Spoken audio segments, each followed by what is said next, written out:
Hi, I'm on the red carpet, and this is the 32nd Annual Genie Awards. I'm Kinda Marnambe with Press Plus One.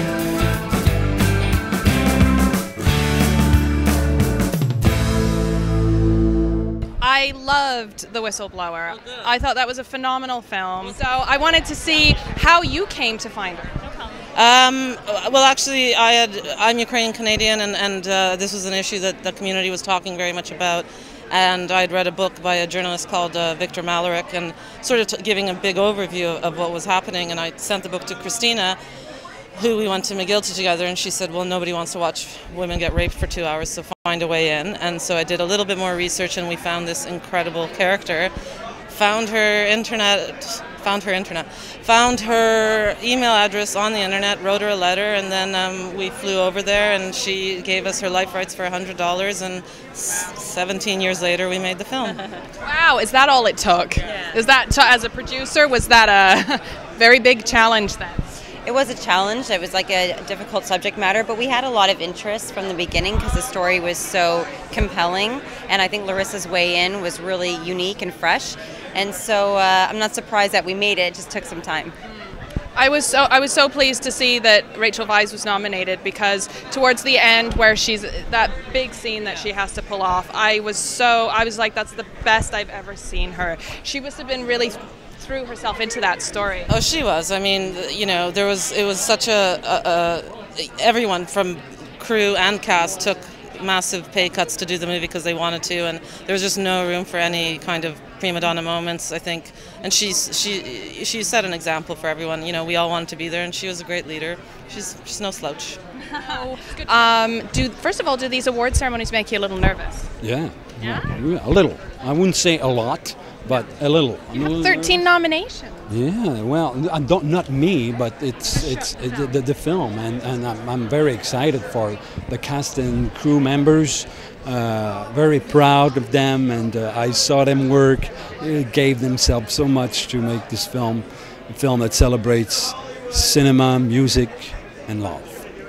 And it's a beautiful film. It's absolutely beautiful. Tell me about creating that as a director, that kind of beauty on screen.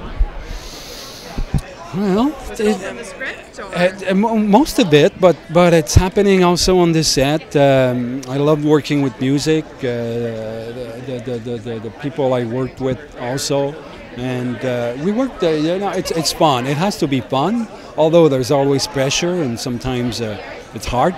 But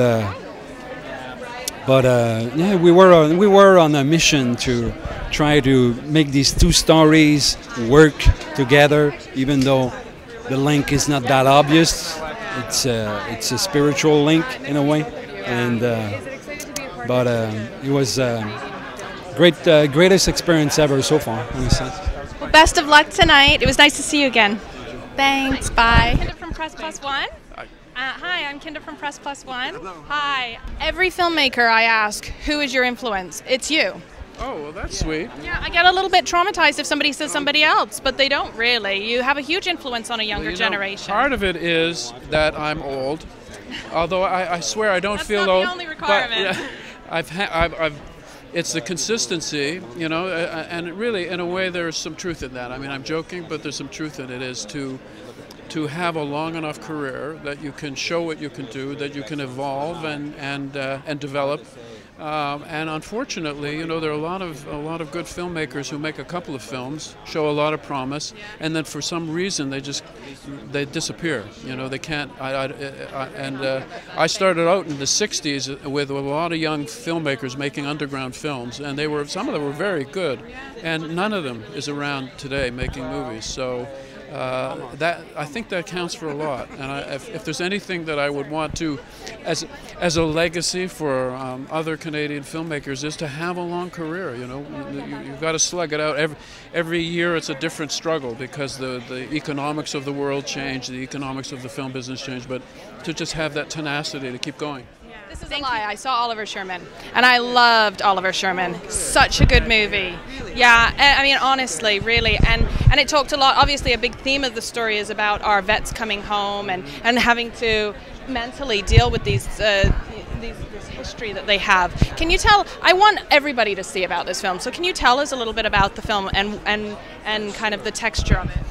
Well, it's called Oliver Sherman, as you said. It's about a man named Sherman Oliver who was injured. He had a head injury in the war, and he was saved by his friend, played by Donal Logue.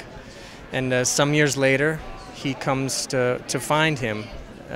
And what's sad about it is he hasn't really left the war. You know, he doesn't really know anything but combat, and he's been trained to kill, and he doesn't know how to assimilate into society. And Franklin, played by Donald, has really made a go of it. You know, he's gone through the same experiences as Sherman, but somehow managed to fit back in. And he's hoping he can steal that skill from him, but it doesn't go well.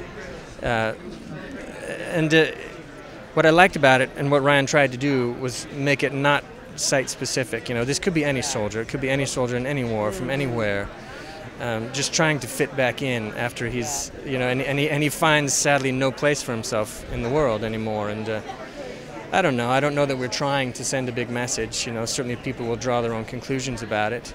But we draw awareness to it. Yeah, I mean, we tried to play it accurately and sincerely and with some compassion. I don't think there's a bad guy in the film, but yeah, we're really proud of it. So I was really I was very pleased to see it got a nomination. I was a little afraid it would kind of, this happened, so I was a little afraid. So I saw you in Monsieur Lazare, and it was a beautiful movie. Are you very proud of your movie? Yes. And you're nominated. I can't believe you're nominated. Congratulations. Thank you very much. Are you excited about tonight? Yeah. What did you like about playing your role? Well, it was fun because it was like different of my life, so it was a bit hard, but it was a lot of fun. Yeah, well, congratulations. Best of luck. I am so excited to be meeting you because you're my new favorite Canadian actress. I saw you in A Dangerous Method, and your performance was completely inspiring. I saw you in The Moth Diaries, which is coming up soon. Yeah. And I would love to say you're an overnight sensation, but you're not. No. You've been doing this. Really? Come on. But you look like it. You look young and new, and it's like everybody's like, oh, new and shiny, but you put a lot of effort into this. Tell me about your rise.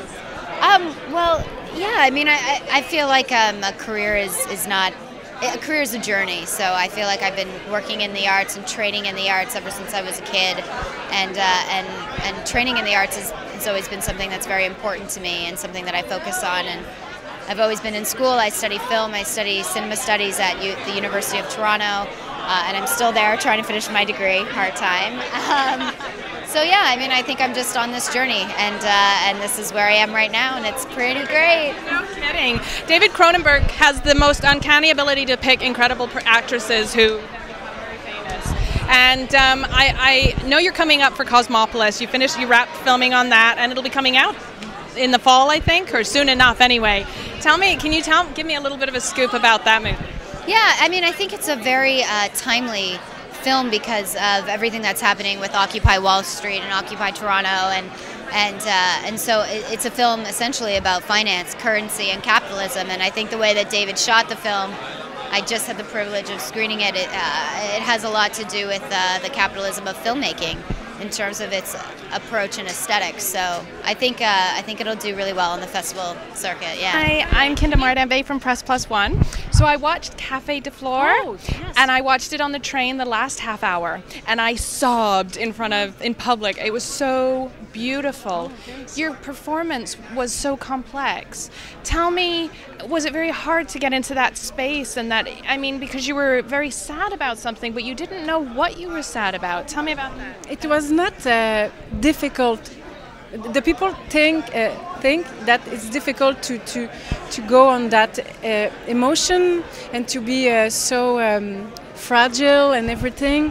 But the crew and the ambience and the director, everything was there just to jump and go and be there. So it was not so difficult. And I liked so much the characters, so I wanted to do everything to make the people love her. Yeah. That's right, okay.